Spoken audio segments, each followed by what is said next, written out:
warahmatullahi wabarakatuh. Perkenalkan, kami dari kelompok 2 akan mempresentasikan hasil kerja kelompok kami yang terkait dengan laporan keuangan.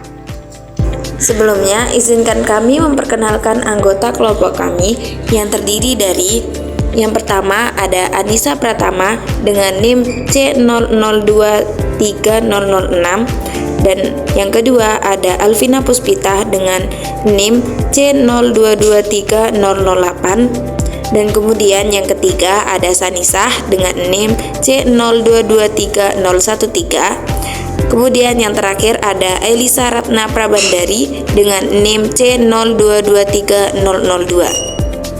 Laporan keuangan merupakan alat penting bagi perusahaan untuk mengukur kinerja keuangan dan membuat keputusan yang strategis.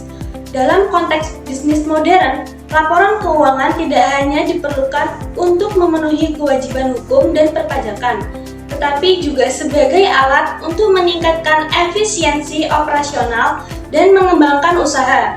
Oleh karena itu, kemampuan membuat laporan keuangan yang akurat dan relevan sangat penting bagi mahasiswa jurusan akuntansi. Latar belakang dibuatnya laporan keuangan ini dalam rangka memenuhi tugas ujian akhir semester ganjil dalam mata kuliah Keuangan Menengah 1 dengan dosen pengangku Bapak Syahriar Abdullah, SE MSI. Profil Mitra Givo Souvenir. Givo Souvenir merupakan UMKM yang bergerak di bidang perdagangan sebagai reseller.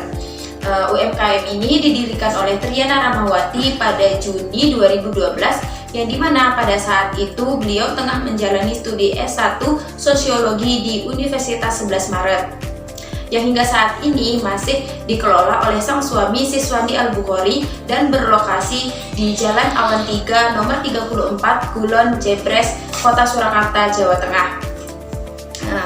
Givo Souvenir merupakan bisnis sosial atau social entrepreneur yang dimana sebagian besar dari keuntungan bisnis ini digunakan untuk memberi beasiswa asrama dan kepelatihan kewirausahaan kepada mahasiswa yang memiliki keinginan untuk belajar berwirausaha melalui program Happiness Family.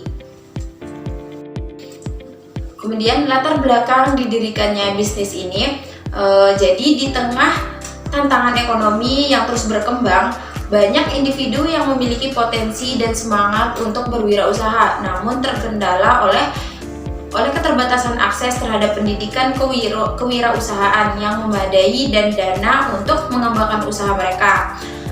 Oleh karena itu, hadirnya Givo Souvenir sebagai sebuah usaha yang bergerak di bidang penjualan souvenir, namun tidak hanya berfokus pada penjualan produk kreatif, tetapi juga berkomitmen untuk memberdayakan masyarakat melalui program beasiswa pendanaan pelatihan kewirausahaan sosial untuk meningkatkan kemandirian dan social life skill sejak mahasiswa.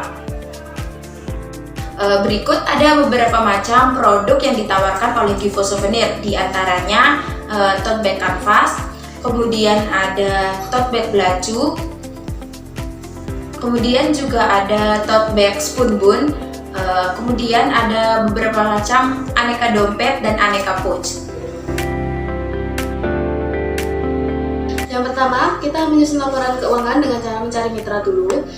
Mitra pertama itu ada di Mitra Young Project, itu beralamatkan di Klaten. Tapi di mitra ini kita mendapat penolakan. Jadi kita pindah ke mitra selanjutnya, itu di Souvenir Merah Solo yang beralamatkan di Sragen. Nah, di saat kita di Souvenir Merah Solo, mitra ini terada kendala saat wawancara, terkhususnya saat ditemui. Lalu kita pindah lagi ke mitra yang selanjutnya di Givo Souvenir, itu di Jebres, Surakarta, dan kita juga mendapatkan ACC dari Givo Souvenir. Selanjutnya pada saat sesi wawancara, di Givo Souvenir kita membuat janji dulu untuk melakukan wawancara dengan pemilik mitra tersebut.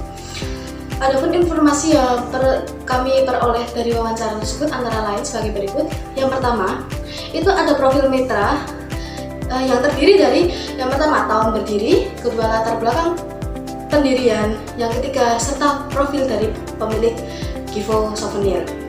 Yang kedua ada laporan keuangan.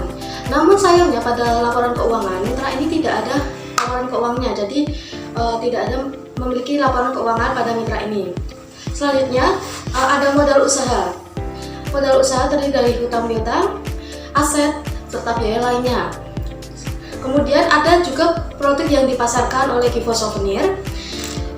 Selanjutnya ada sistem penjualan atau dari reseller atau berawal dari sistem pre-order. Selanjutnya ada akun media sosial mitra Givo, mulai dari email dan Instagram. Selanjutnya kita menyusun jurnal umum dan buku besar. Berdasarkan informasi yang kita peroleh dari hasil wawancara pada Givo kemarin, kami kemudian menyusun jurnal umum dan buku besar berdasarkan transaksi yang diberikan oleh mitra Givo Souvenir. Selanjutnya kita tahap menyusun neraca saldo. Pada tahap menyusun neraca saldo ini ya kita mengalami sedikit kesulitan, dan ini sudah merupakan masalah umum yang sering dialami oleh mahasiswa akuntansi, yaitu terutama adalah di neraca yang tidak balance. Kami melakukan pengecekan dan revisi berkali-kali, namun belum berhasil menemukan letak di mana permasalahan yang harus kita pecahkan saat neraca tersebut tidak balance. Oleh karena itu, kita memutuskan untuk mengonsultasikannya kepada dosen pengampu yang memberikan tugas kepada kami. Setelah kami melakukan konsultasi, kami akhirnya menemukan permasalahan kami, yaitu pada bagian modal usaha. Kami pun melakukan revisi mulai dari jurnal umum hingga neraca.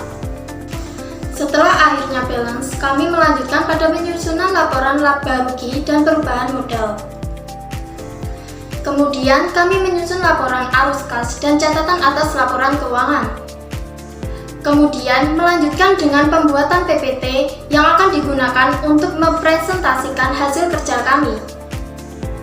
Berikut adalah bentuk dari laporan keuangan yang kami susun.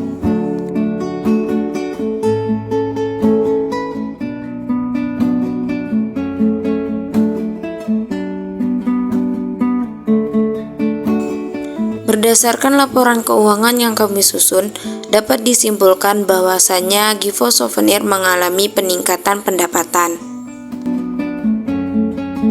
Baik, sekian presentasi dari kami. Terima kasih. Wassalamualaikum warahmatullahi wabarakatuh.